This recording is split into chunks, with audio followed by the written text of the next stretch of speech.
जे सिर्फ एक हर्फ या एक ब्रांड नहीं, ये कहानी है एक सफर की, एक पॉप आइकॉन से एक ग्लोबल बिजनेस एम्पायर तक के सफर की। तो आइए इस कहानी को शुरू से देखते हैं।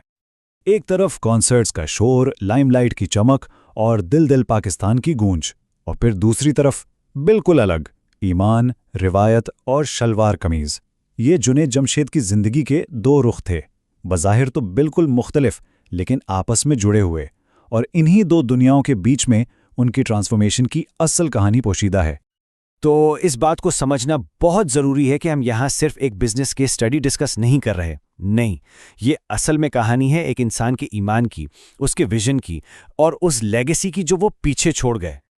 चलें कहानी को शुरू करते हैं शोबिस की चमक दमक से। जुनैद जमशेद उस वक्त पाकिस्तान के सबसे बड़े पॉप स्टार थे, लेकिन फिर 90s के आखिर में उनकी जिंदगी में एक ऐसा मोड़ आया जिसने सब कुछ बदल दिया। उन्होंने म्यूजिक की उस चमकती दमकती दुनिया को हमेशा के लिए खैरबाद कह दिया और ईमान की रोशनी में एक नया रास्ता चुना। दिल बदल चुका था और अब तलाश थी सुकून की और हलाल रोजी की। तो उनकी ये नई तलाश उन्हें कहाँ लेकर आई? एक बिल्कुल ही मुख्तलिफ मैदान में, एंटरप्रेन्योरशिप की दुनिया में। लेकिन यहाँ एक बहुत बड़ा सवाल पैदा होता है, पाकिस्तान का सबसे बड़ा पॉप स्टार आखिर कपड़ों की दुकान क्यों खोलेगा? मतलब इसके पीछे क्या सोच थी? इसका जवाब एक सिंपल से बिजनेस कॉन्सेप्ट में है, मार्केट कैप, यानी मार्केट में एक ऐसी कमी को पहचानना जिससे पूरा करके एक नया बिजनेस खड़ा किया जा सकता है। देखें, 2000 की दहाई के शुरू में हमारे लोकल ब्रांड्स ट्रेडिशनल कपड़ों को मॉडर्न टच देने पर फोकस ही नहीं कर रहे थे, तो एक गैप तो था। जुनैद जमशेद ने ना सिर्फ इस कमी को पहचाना बल्कि इसे एक सुनहरी मौके में बदल दिया। जुनैद जमशेद ने इस चीज़ को महसूस किया कि पाकिस्तानी नौजवान वेस्टर्न कपड़ों की तरफ क्यों जा रहे हैं, क्योंकि हमारी अपनी पहचान शलवार कमीज उस मॉडर्न अंदाज में पेश ही नहीं की जा रही थी। वो कहते थे कि वो खुद अपने कपड़े डिज़ाइन करवाते थे क्योंकि उन्हें अपने स्टैंडर्ड का लिबास बाजार में मिलता ही नहीं था। तो बस इसी सोच के साथ साल 2002 में उन्होंने अपने दोस्त सुहेल हामिद खान के साथ मिलकर कराची की तारिक रोड पर एक छोटी सी दुकान खोली।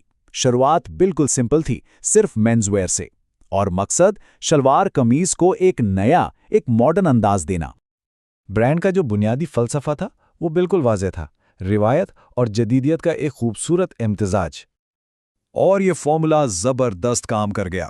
2002 में एक दुकान से सफ़र शुरू हुआ और देखते ही देखते 2011 तक ब्रांड ने विमेंस वेयर और किड्स वेयर को भी शामिल कर लिया।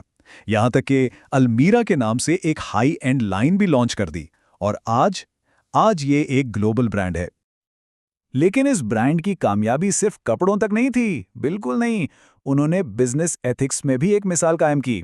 पाकिस्तान में पहली बार, सोचिए, पहली बार एक कस्टमर फ्रेंडली रिटर्न्स और एक्सचेंज पॉलिसी मुतारिफ कराई।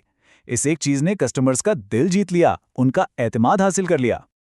अच्छा, कपड़ों के बाद जे एम्पायर का जो दूसरा सबसे अहम पिलर बना वो थी उनकी बेइंतहा कामयाब फ्रेग्रेंस लाइन, और इसके पीछे भी उनका ईमान ही था।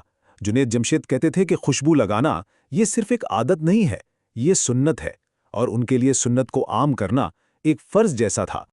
तो उनकी स्ट्रैटेजी क्या थी? बहुत सिंपल, 3 चीज़ों पर फोकस था। Number 1, quality. इसके लिए उन्होंने जर्मनी की मशहूर फर्म समराइज से पार्टनरशिप की ताकि इंटरनेशनल स्टैंडर्ड के परफ्यूम्स बनाए जा सकें। फिर नंबर 2, अफोर्डेबिलिटी। कीमत ऐसी रखी कि आम आदमी भी आसानी से खरीद सके। और तीसरा और सबसे अनोखा, कनेक्शन। उन्होंने कौमी हीरोज़ के साथ कोलैबोरेशंस की ताकि ब्रांड को पाकिस्तानी विरसे से जोड़ा जा सके। और इसकी सबसे बेहतरीन मिसाल, क्रिकेट लेजेंड वसीम अकरम के साथ कोलैबोरेशन। उनके नाम पर वसीम अकरम 414 और वसीम अकरम 502 परफ्यूम्स लॉन्च किए गए। ये नंबर्स उनकी वनडे विकेटों को सेलिब्रेट करते थे। इस एक मूव ने ब्रांड को सिर्फ एक प्रोडक्ट नहीं रहने दिया, बल्कि ये पाकिस्तानी लेगेसी का जश्न बन गया। और फिर कहानी अपने सबसे अफसोसनाक लेकिन शायद सबसे पुरअसर मोड़ पर आती है। 7 दिसंबर 2016। ये वो तारीख है जब हवेलिया के करीब एक तैयारा हादसे में जुनैद जमशेद और उनकी अहलिया इस दुनिया से रुखसत हो गए। इस खबर ने पूरे मुल्क को हिला कर रख दिया। एक सदमा था और हर किसी के जहन में बस एक ही सवाल था, क्या जे का सफर अब यहीं खत्म हो जाएगा? इस सवाल का जवाब इस एक नंबर में है, 100 से भी ज्यादा। जी हां, ये जेके दुनिया भर में आज मौजूद आउटलेट्स की तादाद है। उनका विजन इतना मजबूत था, उन्होंने बुनियाद ही ऐसी रखी थी कि ब्रांड रुकने के बजाय और भी तेजी से आगे बढ़ता चला गया। उनके बिजनेस पार्टनर्स और उनकी टीम ने उनकी लेगेसी को बिल्कुल उसी तरह जिंदा रखा जैसा वो चाहते थे। जुनैद जमशेद आज हमारे दरमियान नहीं हैं, लेकिन उनकी मीरास, उनका विजन हर तरफ महक रहा है। और यही बात साबित होती है कि जो ख्वाब साफ नीयत और जुनून के साथ देखे जाएं, वाकई उनकी महक कभी खत्म नहीं होती।